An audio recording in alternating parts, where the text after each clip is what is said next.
श्रद्धा को अनुरोध करता हूँ। जय गुरु। आलोचना प्रसंग षष्ठ खंड, डेट 11 डिसेंबर 1945, पेज 171, 172। বিকালে সিসি ঠাকুর বাঁধের নিচে মাঠের ভিতর এসে বসেছেন। शाम को सीसी ठाकुर बांध के नीचे मैदान पे आकर बैठे हैं। केष्टदा, सुबोधदा, पंचानंदा, धुर्जटीदा, रविदा, ব্রজেনদা, কিশোরীদা প্রভৃতি কাছে আছেন। केष्टदा, सुबोधदा, पंचानंदा, धुर्जटीदा, रविदा, ब्रजेंदा, किशोरीदा प्रभृति व्यक्तियां नजदीक हैं। किशोरीदार शरीरটা दुर्बल, তাই सीसी ठाकुर भावित तो आছেন। किशोरीदा का तबीयत थोड़ा दुर्बल है, इसलिए सीसी ठाकुर थोड़ा चिंतित हैं। বলছেন, রোজ মধুপর্ক, দধি, মধু, ঘৃত, জল ও শ্বেত চন্দন, জল কম মধু একটু বেশি, বা পঞ্চামৃত, দধি, দুগ্ধ, ঘৃত, মধু, চিনি প্রত্যেকটি 1 চামচ করে খেলে হয়। আর থিসিন ও ক্যালসিয়াম इंजेक्शन নিয়ে দেখলে হয়। প্যারির সঙ্গে আলাপ করবেন। ठाकुर जी कहने लगे कि रोज मधुपर्क यानी कि दही, मध, घी, जल और श्वेत चंदन, जल थोड़ा कम, मध थोड़ा ज्यादा, या फिर पंचामृत यानी कि दही, दूध, घी, मध, चीनी, हर एक चीज 1 चम्मच करके खाने पर अच्छा होगा। और थीसिन और कैल्शियम इंजेक्शन लेकर देखने से अच्छी बात है। প্যারি के साथ बात करके देखिएगा। কেষ্টদার সঙ্গে কথা প্রসঙ্গে বললেন, আমি যখন যে কথা বলি সেটা যদি তখনই আপনার করে নেন, তবে বুঝতে হবে আপনার স্যারেন্ডার, आत्मसमर्पण ठीक হয়েছে। केष्टदा के साथ बातों में ठाकुर जी कहने लगे, मैं जब जो बात कहता हूँ वो अगर तभी का तभी आप लोग कर लेते हैं तो समझना होगा आपका सरेंडर यानी का आत्मसमर्पण ठीक है। আপনার করে নিলে তা করবার आठघाट फंदी फिकिर माথায় আসতে देरी হবে না। आपका ये कर लेने से वो करने का जो आठघाट है, जिस तरीके से सोचने से वो हो सकता है, वो मस्तिष्क में आने में देरी नहीं होगी।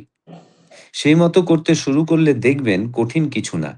और उस तरह से उसे करने के लिए शुरू अगर करते हैं तो आप देखेंगे कि कठिन कुछ भी नहीं है। সারেন্ডার, আত্মসমর্পণ হলে যা বলি তা তো করবেনই, আবার না বললেও বুঝে বুঝে করার প্রবৃত্তি হবে।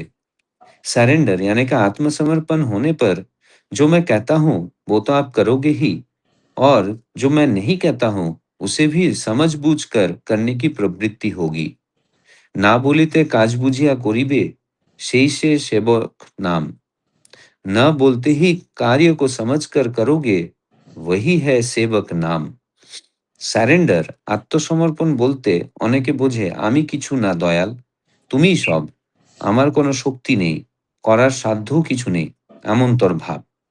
सरेंडर यानी कि आत्मसमर्पण के बारे में बहुत कोई ऐसे सोचते हैं और समझते हैं कि मैं कुछ भी नहीं हूं दयाल, तुम ही सब हो, मेरा कोई शक्ति नहीं है, करने की कोई साध्य भी नहीं है, कुछ इस तरीके का भाव। ওটা স্যারেন্ডার, আত্মসমর্পণ নয়। ওটা হলো hypocrisy of surrender that hurls down with drag to shatter. আত্মসমর্পণের ভণ্ডামি যা বিধ্বস্তির দিকে নিক্ষেপ করে। ये सरेंडर यानी कि आत्मसमर्पण नहीं है, वो होता है hypocrisy of surrender that hurls down with drag to shatter, यानी कि आत्मसमर्पण के भंडामी जो विध्वस्ती की तरफ आगे बढ़ाता है। কাউকে ভালোবাসলে স্বভাবতই তো তার জন্য করার বুদ্ধি হয়। किसी को प्रेम करने पर स्वाभाविक रूप से उसके लिए कुछ करने की बुद्धि होती है। गुरु के ভালোবাসলে কি ওই টেন্ডেন্সি, প্রবণতা উবে যাবে? गुरु को प्रेम करने से क्या वो टेंडेंसी यानी कि प्रवणता गायब हो जाएगा?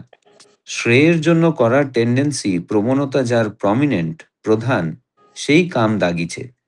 श्रेय के लिए करने की टेंडेंसी यानी कि प्रवणता जिसका प्रोमिनेंट यानी कि प्रधान है, वही असली काम किया है। जय गुरु। जय गुरु।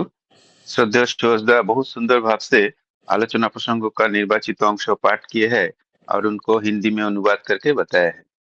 उपस्थित सभी दादा माँ के तरफ से मैं श्रद्धा को बहुत बहुत धन्यवाद ज्ञापन करता हूँ। आज का जो विषय वस्तु है उसका सारांश मैं बताता हूँ। श्री ठाकुर जी किशोरीदा का दुर्बल स्वास्थ्य का अवस्था देखकर उनको स्वास्थ्य के लिए मधुपर्क या पंचामृत लेने तथा थाइसिन और कैल्शियम इंजेक्शन लेने की सलाह दी। श्री ठाकुर जी अपने शिष्य के स्वास्थ्य और कल्याण के प्रति सजग और चिंतित रहते थे। आत्मनिर्भरता का प्रसंग में श्री ठाकुर जी स्पष्ट किया कि सच्चा समर्पण केवल वाणी या निष्क्रिय भाव नहीं है। जो बात गुरु कहे उसे तुरंत अपनाकर कार्य रूप में लाना ही वास्तविक समर्पण है। सच्चे समर्पण में व्यक्ति बिना कहे भी समझकर कार्य करने लगता है। केवल मैं कुछ नहीं, आप ही सब कुछ हो, ये कह देना आत्मसमर्पण नहीं, बल्कि उसका ढोंग है। प्रेम का स्वभाव है कि प्रिय परम के लिए कुछ करने का इच्छा। इसलिए गुरु या श्रेष्ठ के प्रति प्रेम का अर्थ सक्रिय सेवा और कर्मशीलता ही है, ना कि निष्क्रियता। ये है आज का विषय वस्तु।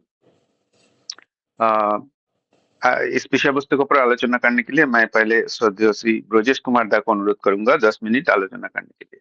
श्रद्धेय श्री ब्रजेश कुमार दा। जय गुरु। वंदे लोक तिलकम सात्वत वार्तापि वैष्णव अमर कृत सानम प्रबुद्ध लोक जीवनम प्रणय प्रमथ याग दीपनम वंदे जीवन जीवन सत्पुरुषम। आज प्रभात बेला में आलोचना प्रसंग के इस सेशन में जुड़े सभी दादा माँ को मेरा आंतरिक जय गुरु। आज का जो टॉपिक जो आज उद्धृत हुआ है उसमें दो मूल चीज़ है, एक स्वास्थ्य है, एक आत्मसमर्पण है।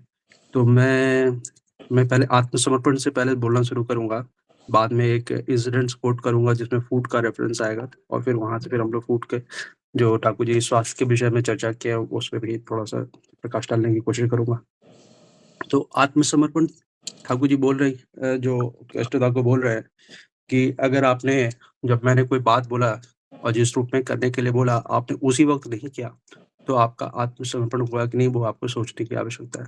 तो आत्मसमर्पण एक्चुअली अगर आप सच रूप में सही रूप में देखें कि हमारे जो आध्यात्मिक जीवन होता है, जब हमने ठाकुर की दीक्षा प्राप्त की है और जब हम उनको अपने जीवन में उनको अपने साथ लेके चलने की कोशिश करें या यूं कहें कि उनके बताए हुए पथ पर चलने का प्रयास कर रहे हैं, तो उस वक्त हमारे जीवन में आत्मसमर्पण का बहुत बड़ा रोल हो जाता है।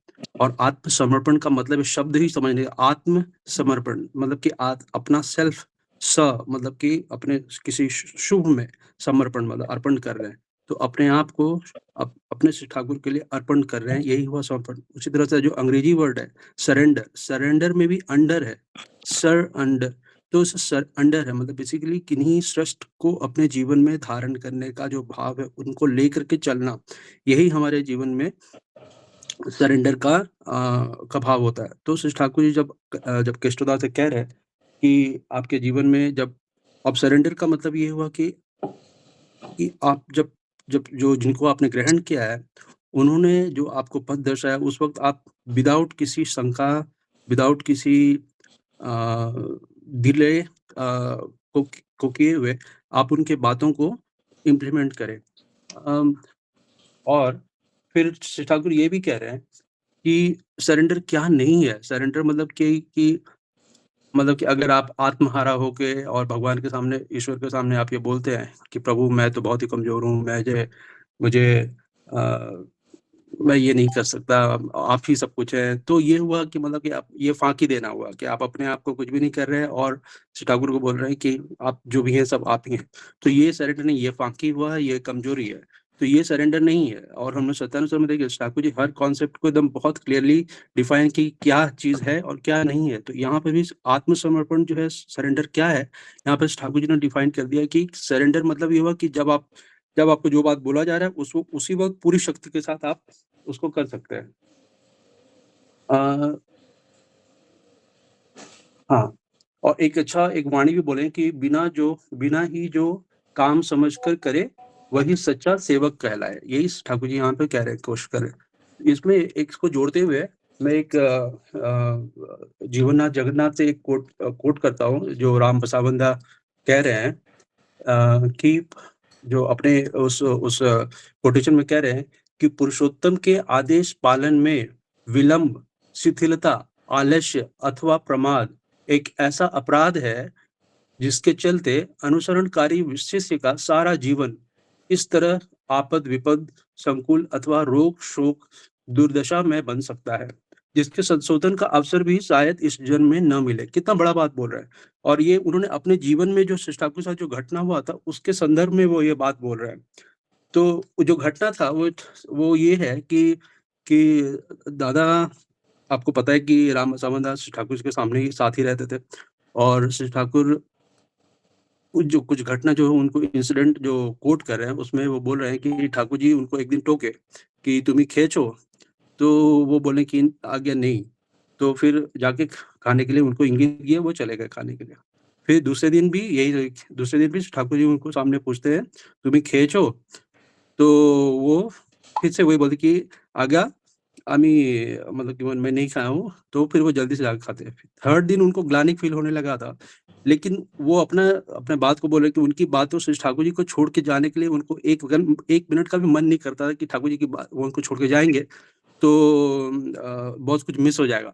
इस भाव से वो वहाँ पे रहते थे, लेकिन ठाकुर जी बोलते कि तुम ही जाके इस टाइम पे खाना खा लो। तो आगे चल के जब ठाकुर जी तीसरा दिन होने लगा, तब उन्होंने ठाकुर जी जब तीसरे दिन बोले तो उनको जब जो जा रहे थे ठाकुर जी ने उनको बुलाए और बोले सुनो, सुनो। तो जब वो सुन कर के जब ठाकुर जी के पास आए तो ठाकुर जी बोले कि अगर जब तुम समय पर खाना खा लेते हो, मतलब तुम सबसे पहले सुबह-सुबह जब पहले खाली पेट पे जब ये भात खा लेते हो, तो तुमको कोई और टॉनिक खाने की आवश्यकता नहीं है। ये सबसे बड़ा एक फ़ॉर्मूला दे दिया उनको।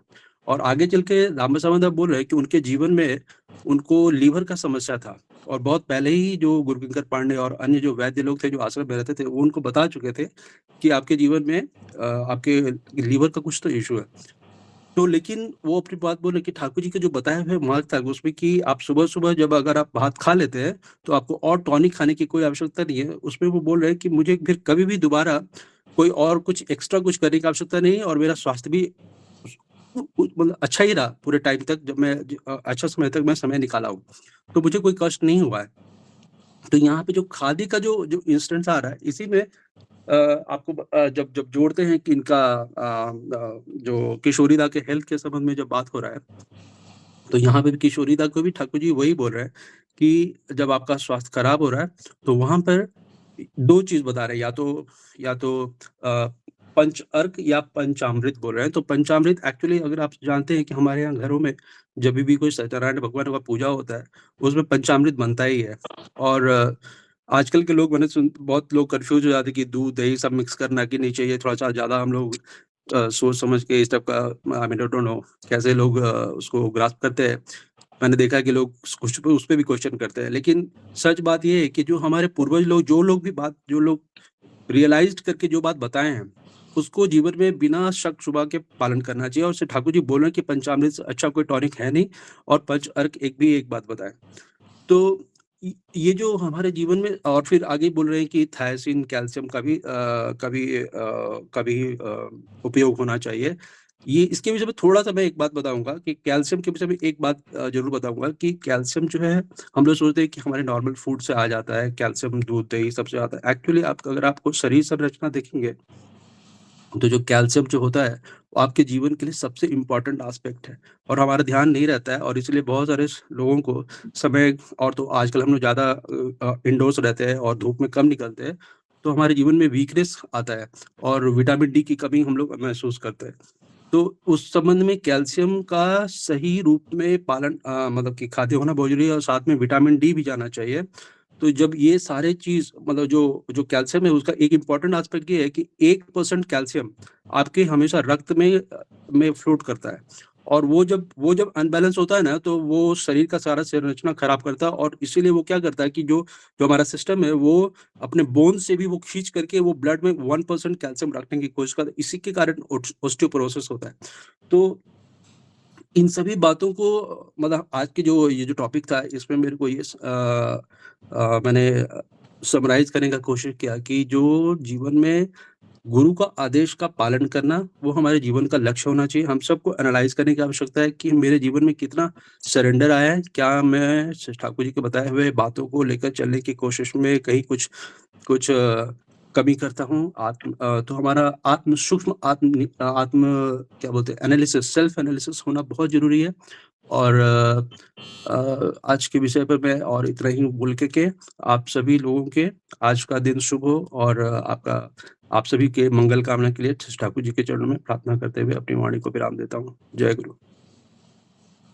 जय गुरु दादा, बहुत सुंदर आलोचना रखे हैं श्रद्धेय श्री बोजेश कुमार दा। आत्मसमर्पण का बारे में उन्होंने आलोचना कर रहे थे। आत्मसमर्पण क्या चीज है, ठाकुर जी कैसे बताया है, बहुत सुंदर भाव से आलोचना की है। और बाद में उन्होंने एक बहुत सुंदर तथ्य जानकारी दिए है कैल्शियम का बारे में, जो रक्त में रहता है 1% हमेशा, और वो नहीं रहने से बोन से खींच के ले जाता है, उसीलिए ऑस्टियोपोरोसिस होता है। बहुत सुंदर तथ्य है ये। बहुत अच्छा लगा दादा आपका आलोचना। अभी मैं आलोचना करने के लिए श्रद्धेय श्रीमती वैशाली माँ को अनुरोध करूंगा 10 मिनट आलोचना करने के लिए। श्रद्धेय श्रीमती वैशाली माँ। जय गुरु दादा, सभी को जय गुरु।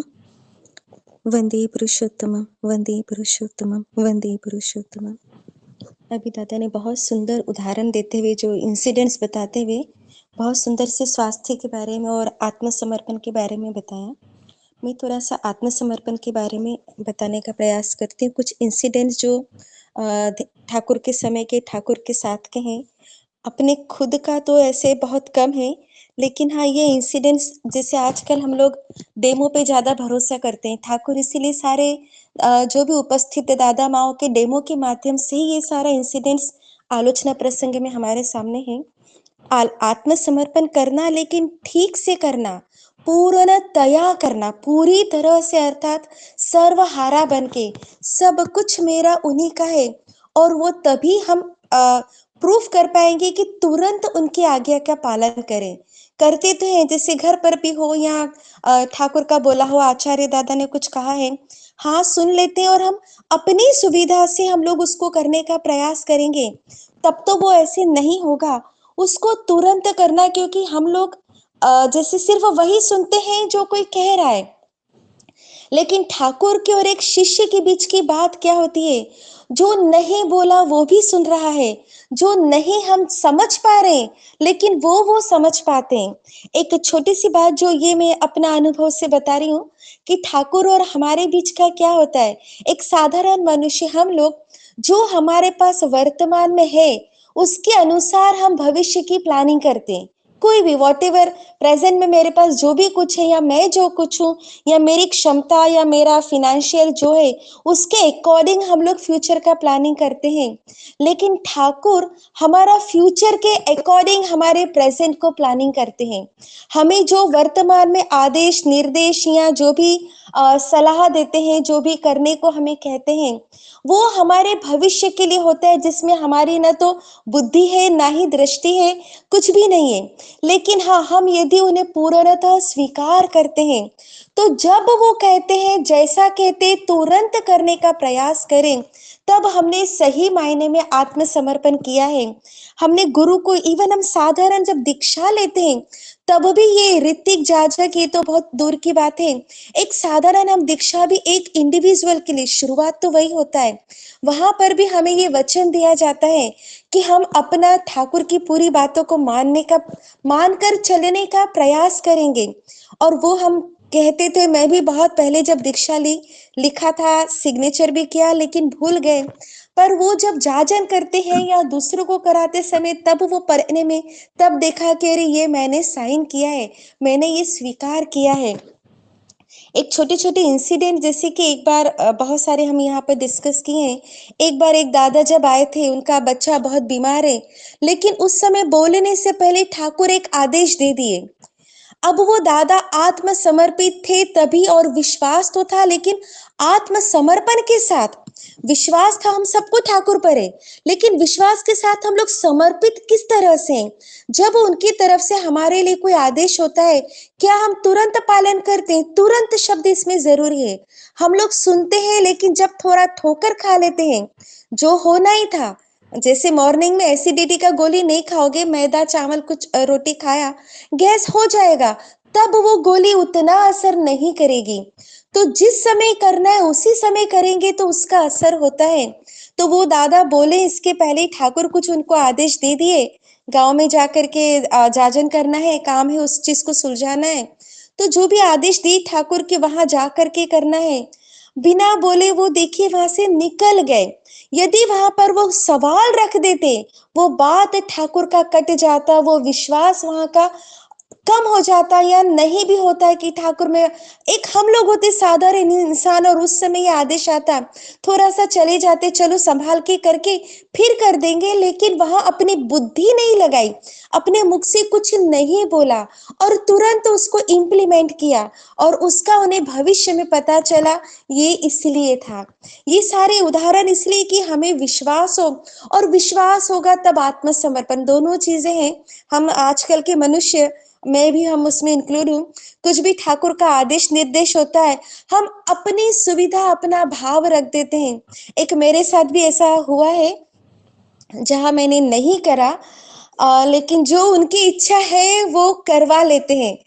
जब हम लोग मेरी सास को भी लेकर के हम लोग लास्ट दिवाली के आसपास, भाई दूज के समय की बात पे, हम लोग गांव के हम करीब 30 लोगों को लेकर के सत्संग में गए थे। मेरा पूरा परिवार स्वस्थ नहीं हो गया था, मेरी सास और भतीजी का नहीं हुआ था। तो सास और भतीजी बची थी, तो वो भांजी थी, तो बस वो दोनों का था, बाकी उसके अलावा और भी थे, काके साथ जेठानी की माँ वगैरह वगैरह, 7 लोगों का स्वस्थ नहीं हुआ। उसमें मेरी सास का मुझे बहुत बड़ा चैलेंज था मेरी लाइफ में, मेरी सास को स्वस्थ नहीं दिलाना। मतलब बहुत बहुत इस बात को लेकर के इतने साल हो गया, तब जाके उनके मन में सडनली कैसे भाव आया कि मुझे भी देवघर लेके जा, तो मैं वहां पे जाके मैं भी ले लूंगी। तुरंत मैंने थोड़ा 8-10 दिन में ठाकुर को यहीं से प्रार्थना किया, ठाकुर क्या करूं, कैसे भी करके फिर प्लानिंग किया, गांव के और भी लोगों को लेके गए, सब लोग गए, वहां जाके उनका स्वस्थ नहीं हुआ। बहुत मैं आचार्य दादा को प्रणाम करके बस ये धन्यवाद दी कि दादा आपकी कृपा से आज मेरा पूरा परिवार स्वस्थ नहीं हो गया है। 14 साल की भांजी ने भी स्वस्थ नहीं ले लिया, सास ने भी ले लिया। तो वो सुनकर आचार्य देव इतना खुश हुए और बहुत मतलब उन्होंने प्रसन्न होके बोले भी, मैं तुम्हारी गांव तरफ आऊंगा। ये बात ऐसी थी, और वाकई में भी आसाम परिक्रमा पे जब दादा आए थे, तो घर के सामने से उनकी कार निकली थी और सास ने वही दरवाजे से उनको प्रणाम किया, मंदिर नहीं जा पाई थी वो। और ये मतलब बात को रखते हैं। लेकिन उसके साथ एक और बात हुई थी, जब हस्बैंड ने थोड़ा सा ट्रांसफर के लिए निवेदन किए थे कि अभी मतलब नहीं, ऐसे सब सब लोगों का स्वस्थ होने के बाद आचार्य दादा बोलते हैं, अभी तो वो जॉब में ही है, अभी बैंक में जॉब ही कर रहे हैं, उनका किसी और जगह पे पोस्टिंग है। तो आचार्य दादा के साथ वो भी थे, दादा ने हस्बैंड को देखते हुए बोला, आगे का रिटायरमेंट के बाद तुम्हारा क्या प्लानिंग है? अब हम लोग तो कहाँ इतना सोच पाते हैं क्या है क्या नहीं है, लेकिन उसके पहले यही डिस्कशन चल रहा था कि आसाम पे दादा का बहुत दया भी है, प्यार भी है और बहुत चिंता भी है कि यहाँ के लिए तो वो कुछ ऐसे कर्मी लोग हो जो लेकर चल रहे, क्योंकि संपर्क से, संग से ही ये परिवर्तन आ सकता है। तो उन लोगों को संग करके अपनी भाषा में अपना अनुभूति लेकर के जोड़ करके उनको ठाकुर के रास्ते पे ला सकते हैं। तो उस समय तो बॉम्बे में थे, तब दादा ने बोले कि अभी यहाँ के लिए, कि अभी तुम जो गांव का जो बताया था उस जगह का, वहां पर रह करके ठाकुर का काम करने का। तो वो उनके मुख से बात को काट के बोल दिए कि दादा मैं तो अभी बॉम्बे का हो जाएगा तो बहुत अच्छा है, क्योंकि बॉम्बे में हम लोग बहुत रहे हैं तो वहां का। लेकिन उसके बाद वो बात आई गई होगी, अभी फिर मुझे भी रियलाइज हुआ कि आचार्य दादा की बात को काटना नहीं चाहिए, कम से कम सुन लेना चाहिए। मतलब उन्होंने हमारे लिए आगे तक का सोच के रखा है, हमसे क्या करवाना है, हम क्या कर सकते हैं, करवाते वही है, लेकिन उनकी आशीर्वाद शक्ति के बिना हम तो कुछ भी नहीं है। लेकिन उसमें बात काट के मन से ऐसा कुछ निकल गया, उसके बाद में बहुत उतार चढ़ाव के बाद आसाम ही रहना हुआ। कुछ सोचा भी ट्रांसफर का, मैंने भी ट्रांसफर का ट्राई किया लेकिन नहीं हो पाया, कुछ परिस्थितियां ऐसी बनी। और फिर वो दादा की बात अब जाके याद आती है कि देखो आचार्य दादा क्या बोले थे, और एक अभी वहाँ पे देवघर में एक दादा रह रहे हैं, एक सुकृत रंजन दादा करके वहीं रहते हैं। ये वो भी अपनी अनुभूति सुनाए कि एक बार आचार्य दादा उन्हें बुलाए थे देवघर में आकर के, थोड़ा जो भी वॉलंटियर का काम करने का उनका मन था, उसी समय बोला ठीक है तुम आ जाओ, अभी आ जाओ। लेकिन उस समय वो भी बात को काट दिए कि अभी माँ अकेली है, मैं थोड़ा सा अभी तो इस हिसाब से आया नहीं कि रुक जाऊं, थोड़ा व्यवस्था करके आ जाऊंगा। वो बात को काटना था। उसके बाद में फिर 2 साल तक उनका जाना नहीं हुआ।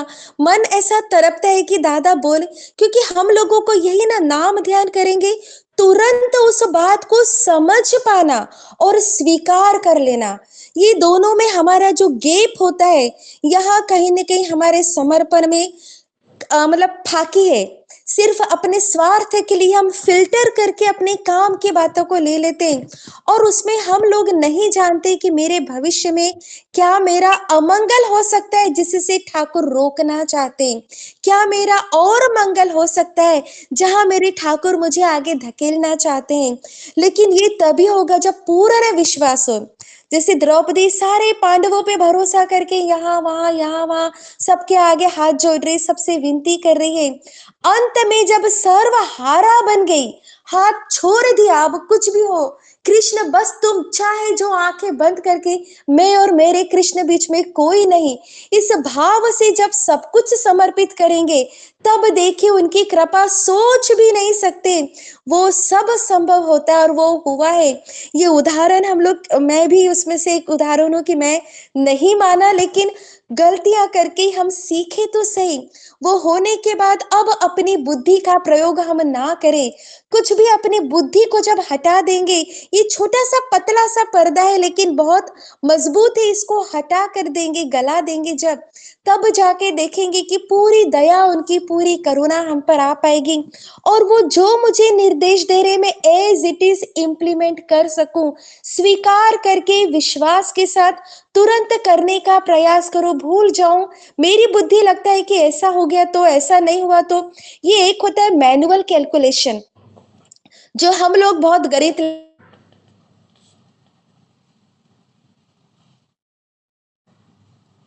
ठाकुर ने जो आपके लिए रच दिया है, आप उसको मत सोचो वो कहाँ कैसे रास्ता निकलता है।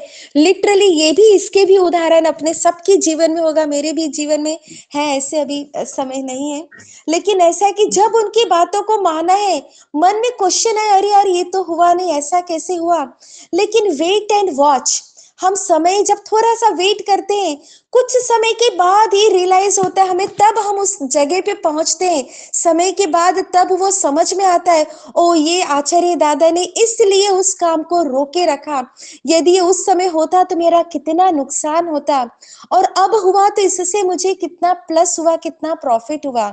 इस समय के बाद हमारी बुद्धि बहुत छोटी, हम समझ नहीं पाते, तो समझने का प्रयास भी ना करके, और ठाकुर का जो निर्देश है सबके लिए 1 to 1 है, सबके लिए कॉमन नहीं होता है।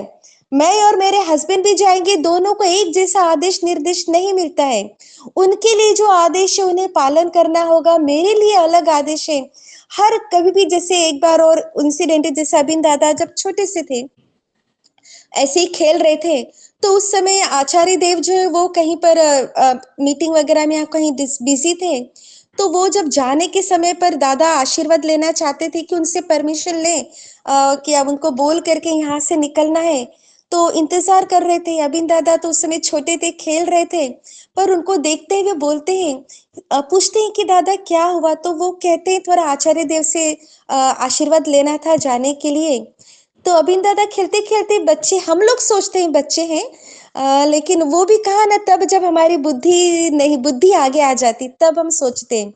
तो वो बोलते हैं कि दादा उन दोनों को देखते हुए, एक दादा को कहते दादा आप जाना है चले जाइए, दूसरी दादा को बोलते कि आप अभी रुकिए, आप सुबह जाने से होगा। आचार्य देव को बोले कि बाबा तो अभी व्यस्त है, आज नहीं आ पाएंगे, आपका विलंब हो रहा है, तो आप एक को बोला जाने को, दूसरे को बोला सुबह जाने को, और ऐसे ही बोलते बोलते खेलते हुए फिर वो निकल गए। अब ये हमारा मैनुअल कैलकुलेशन, छोटी सी बुद्धि हमारी क्या होती है कि वो दादा सोच रहे हैं कि जाना तो दोनों को एक साथ है, या तो दोनों रुककर सुबह चले जाए, या फिर एक चला जाए, अब एक रुके, वो भी उनका लगता है कि अरे नहीं जाएंगे तो मेरा इतना घाटा हो जाएगा, टिकट करा हुआ है, जो भी उनका मैनुअल बुद्धि, जो भी सोच, हमारा अपना अपना गणित लगाया, और वो उनको लगा अभी अभिन दादा तेरे छोटे बच्चे कुछ बोल दिए होंगे, ठाकुर को आशीर्वाद लेके चलो निकल पड़ते। नहीं पूछा होता तो कोई बात नहीं थी, लेकिन जब पूछ लिया, सुन भी लिया, लेकिन उसको हम अनसुना करके अपनी बुद्धि लगाकर वो दादा लोग दोनों निकल पड़े और वही मंदिर से प्रणाम तो कर लिया। अब ये देखो फाकी की ठाकुर आप है तो सही, ये हमारा हम छोटा, ये जो अपना कुछ न कुछ अपना प्लस पॉइंट जय स्वार्थवश हम गुरु कुछ माँ। न कुछ लॉजिक लगा देते हैं। हाँ दादा मैं एंड कर रही हूँ, बस आधा मिनट इसको कंप्लीट करके। तो वो दादा निकल तो पड़े, लेकिन अनसुना भी करा, दादा ठाकुर सबको संभालते हैं।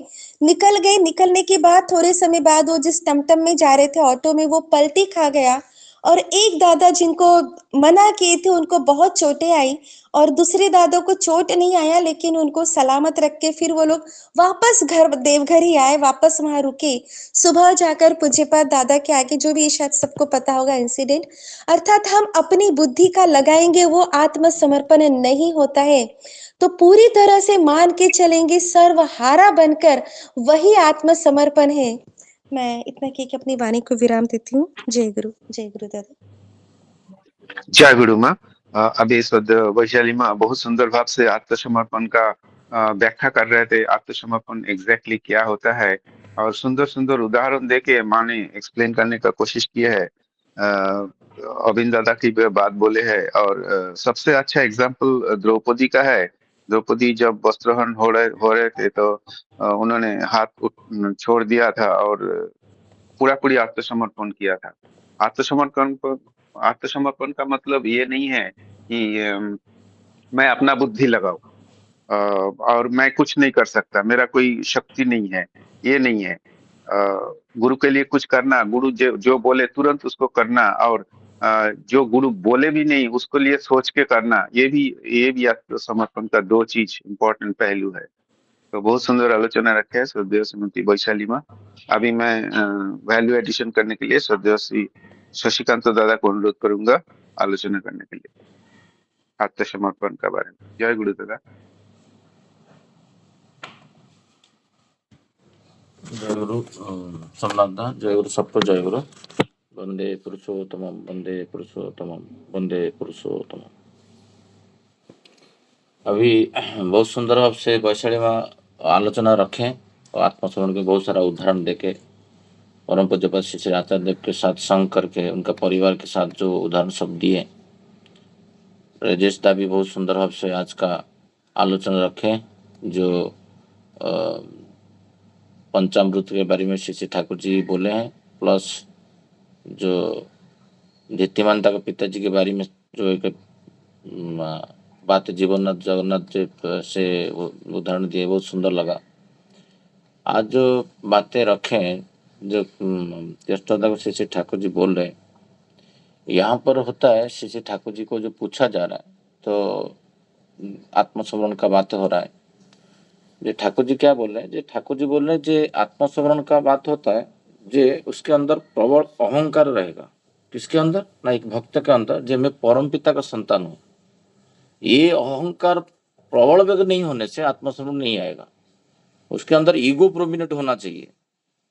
फर्स्ट ईगो क्या है? वो ईगो ये एक प्रवृत्ति जागना चाहिए, जे मैं उनका संतान हूँ, मैं ये चीज नहीं करके नहीं रहूंगा।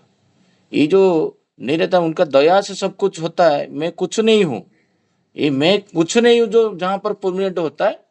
तो ठाकुर जी बोलते हैं, ये बहुत सारा लोग देखे होंगे सत्संग जगत में, मतलब दूसरे को खुश करने के लिए, एक ऋतिक दादा को हो कि उनका सहयोगी को हो, बोलने के लिए, खुद को भक्त का प्रोमिनेंट दिखाने के लिए क्या बोल देता है, ये दादा हम लोग क्या है, हम लोग कुछ भी नहीं है, सब परमपिता की दया से होता है। यहीं पर श्री श्री ठाकुर जी बता, खुद को हीन करके, जो चैतन्य चरितामृत में है, खुद को हीन जब दिखाता है, जब लायन का संतान बोलता है मैं बिल्ली हूं, वहीं पर लायन ही खेत विखेत हो जाता है। जब लायन का संतान बोलता है नहीं मैं लायन नहीं हूं, मैं बिल्ली हूं, और वो सब लायन ही करता है, मैं कुछ नहीं कर पाता हूं, तो परमपिता तब का प्राण में कष्ट होता है। तब कोई वो उसका करने का प्रवृत्ति वहीं पे मर जाता है, वो करता नहीं है। हम लोग गए थे जाके देवघर गए थे, 7-8 फैमिली जाके निवेदन किए। जब इंट्यूशन आया, आशीर्वाद जो अभी ये वैशाली माँ बोल रहे थे, उनका आशीर्वाद बिना कुछ नहीं होगा। ये टॉपिक परम पूज्य श्री आचार्य बोलते हैं, आशीर्वाद जो होता है अनुशासनवाद से होता है, और आशीर्वाद ऑलवेज इंटैक्ट रहता है। तुम जितना उनको अनुसरण करोगे, उनके पीछे जाओगे, उतना प्राप्त हो जाओगे। आशीर्वाद उनका कोई बैग में नहीं रहता है जो वो आपको दे देंगे। हम जब ये वर्ड को चेंज किए, जो आपको गाइडेंस चाहिए, तब वो हमको बोले थे जो आधा से आधा लोग सत्संग में होना चाहिए, लैंग्वेज प्रोमिनेंट होना चाहिए, मराठी हिंदी करो, जो भाषा को सब लोग समझ पाएंगे मुंबई में। हम उसके ऊपर आके यहाँ पर जब देखे, प्रकृति हमको साथ नहीं दे रहा था, बारिश भयंकर हो रहा था पलावा सत्संग के टाइम में। बहुत लोग बोले हम लोग शिफ्ट कर देंगे क्लब हाउस को, बट उनका जो इच्छा है, उनका इच्छा को हम कॉम्प्रोमाइज, बट तब प्रवृत्ति तुम्हारा भयंकर हो जाता है। जे हाँ सचमुच तो बारिश हो रहा है, बट उनका इच्छा क्या है? उनका इच्छा है बहुत से आधा लोग आना चाहिए। जब कोई एक इनसाइड कैंपस में होता है तो लोग सोचते हैं उनका इनसाइड प्रोग्राम है, नहीं आते हैं। बाहर होने से पब्लिकली लोग आते हैं। तो तुम उनका जो आदेश है, उनका आदेश को कितना परिमाण में, अभी बोल रहे ठाकुर जी क्या बोल रहे हैं, जे मैं जब जो बात कहता हूँ, यदि उसी समय अपना कर लेते हो, जैसे वो कभी अभी कहाँ पर जीवित है? वो तो सशरीर में नहीं है, वो जीवित है परम पूज्यपाद श्री आचार्य का शरीर में और उनका बातों में। वो अभी डीपी वर्क का निर्देशन दिए हैं। जितना लोग है, ये 3 महीने में बारिश नहीं होता है, जनवरी फरवरी मार्च, आप ये 3 महीना में मैक्सिमम लोग, आप बारिश जैसे स्टार्ट हो जाएगा मई एंड में, जून में, तो आप निकल नहीं पाओगे मुंबई में। तो आप घर घर जाके जितना जो 50,000 अभी डाटम दिख रहा है, वहां पर जाके आप सर घर पे जाके उसको लोकेशन टैग करके वो है कि नहीं आप कंप्लीट करिए। मिनिमम 25%, अभी 7-8% में बैठा है। जब तक ये नहीं होगा तो ठाकुर जी मैं बोल रहा हूँ, तो ठाकुर जी कहाँ बोल रहे हैं? ठाकुर जी परम पूज्यपाद श्री आचार्य को मुख से बोल रहे, जब मैं ये बोल रहा हूँ तुम करो, जब मैं नहीं करूंगा और यहाँ पर आके बोलूंगा उनका दया नहीं हुआ इसलिए नहीं हुआ, तो मैं प्रचेष्टा किया हूँ उनका एक इच्छा को पूर्ण करने के लिए। उनका इच्छा है कि जो मैं कृष्णोदय 4 बजे उठने का, ब्रह्म मुहूर्त बेसिकली उठने का एक क्लब बनाइए। तो वो क्लब का मेंबर में बना हूँ क्या? ठाकुर जी का इच्छा है। तो ये जो बातें हैं, कल मैं ये प्रज्ञा को बोल रहा था, जो मैं जब दौड़ रहा था कल, एक 2-3 दिन से मॉर्निंग वॉक में जा रहे हैं, तो भावविह्वल हो गया। तो प्रज्ञा बोला क्यों? बोला नहीं मुझे थोड़ा सा अजीब सा लग रहा है। क्यों?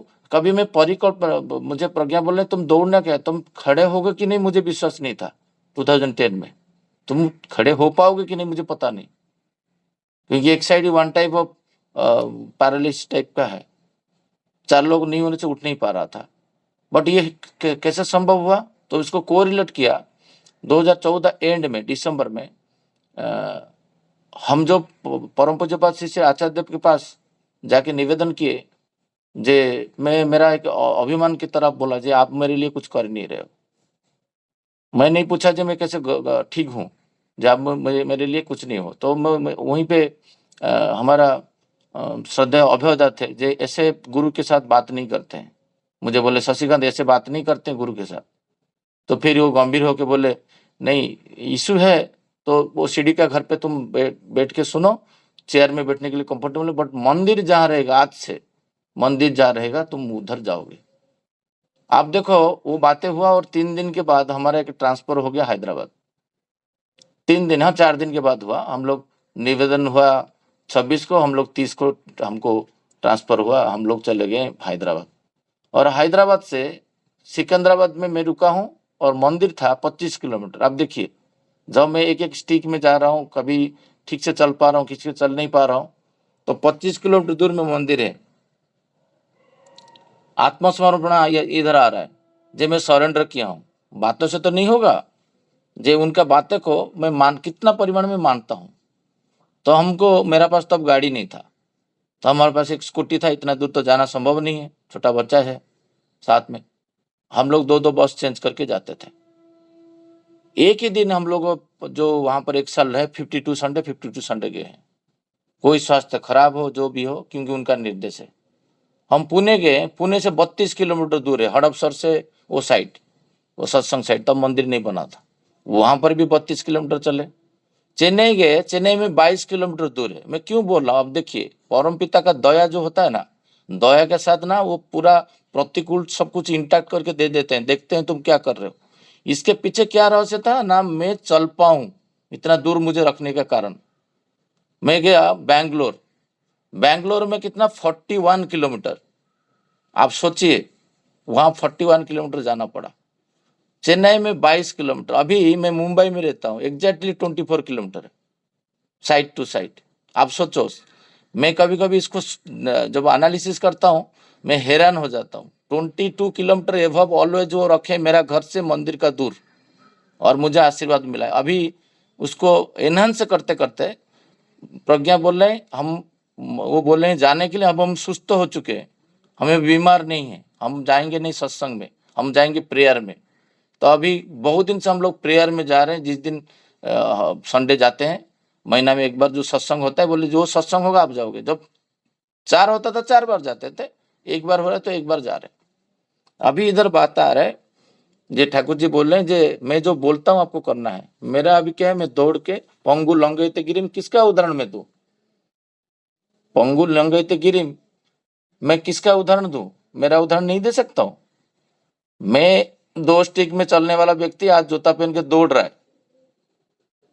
किनकी दया से? वो उनका जो आशीर्वाद सिंगल सेंटेंस था, जे मंदिर में तुम जहां रहोगे, मंदिर में सत्संग होगा तो आपको जाके सीढ़ी में बैठ के सुनना है। एक आशीर्वाद 2014 से 2026 एक ही दिन में व्यतिक्रम नहीं किया, सिंगल सेंटेंस। उस दिन मुझे बोले थे, जे आप ऐसे करोगे जैसे बाहर का लोग आएंगे, जितना भी झड़ तूफान हो जाए, बारिश आ जाए। उस दिन केरला का साइक्लोन था, मुझे धृतिमानदा बोले थे, शशिकांत तुम शिफ्ट कर दो। नहीं, यहाँ पर कितना भी इन्फ्लुएंस हो जाए, उनके आगे कुछ भी नहीं है। सरेंडर मीन्स दृढ़ प्रतिज्ञ रहना, कन्विक्शन रहता है उसमें, जब मैं तुम्हारा संतान हूं। उसमें उसका इप्सित पतला अहंग रहता है, जब मैं आपका संतान हूं और आपका दया से होगा। ये नहीं रहे कि नहीं आपके दया से सब कुछ होता है, मैं कुछ नहीं हूं, तो फिर मैं कुछ करूंगा भी नहीं। यहाँ पर ठाकुर जी बोलते हैं ये तो कपटता है। मैं जो खाता हूं उसी परिमाण में चेष्टा करूं। आज मेरा पास, मैं जब 10,000 रुपया करता था, आज 1 रुपया इष्टभूति करता था, आज मेरा 1 लाख हुआ। एक एप्पल दूं दिन का जिसका वैल्यू 10 रुपया है, वो उसका प्रवृत्ति फिर जागेगा। ठाकुर जी बोल रहे हैं, जब आत्मसमर्पण करेगा, किसी का प्रेम करने पर स्वभावत, स्वधा मतलब ऑटो, जो ऑटो सजेशन हम करते हैं सुबह उठ के, स्वभावत ही उसके लिए कुछ करने का बुद्धि उत्पन्न होगा। आप नहीं रह पाओगे, उनको परिपूर्ण नहीं करके आप नहीं रह पाओगे। सुबह से रात तक कितना समस्या, कितना, पहले तो ये सब नहीं होता था, बट जब परिपूर्ण करने के लिए उसके रहोगे, समाज में तुम बिना करके, एनवायरमेंट को फुलफिल करके नहीं रह पाओगे। जो the 4th law of sustain, आपका डिपेंडेंस से आप सोचोगे जी मैं इसका बिना सांस नहीं ले पाऊंगा। जे एक बीसी माने एक चिंटी व पिपलिका का दुख निवारण करने के भी आपका अंदर बुद्धि आएगा, जे उसका दुख निवारण कैसे होगा? कैसे है ना, उनको प्रेम करने से।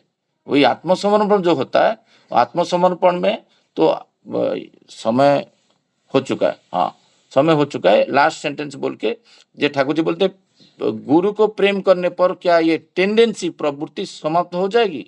ये जो बातें श्री ठाकुर जी यहाँ पर बोल रहे हैं, बहुत गूढ़ रहस्य। सबका मंगल करके मेरा बात को यहाँ पर मैं विराम देता हूँ। बहुत सुंदर टॉपिक। जय गुरु सबको।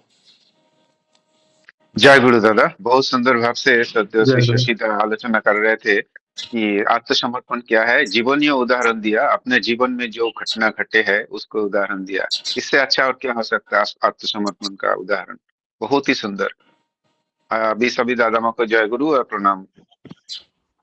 सभी दादा जय माँ गुरु को दादा, जय गुरु। दंडोपाणी दादा, जय गुरु, सभी दादा माँ को जय गुरु।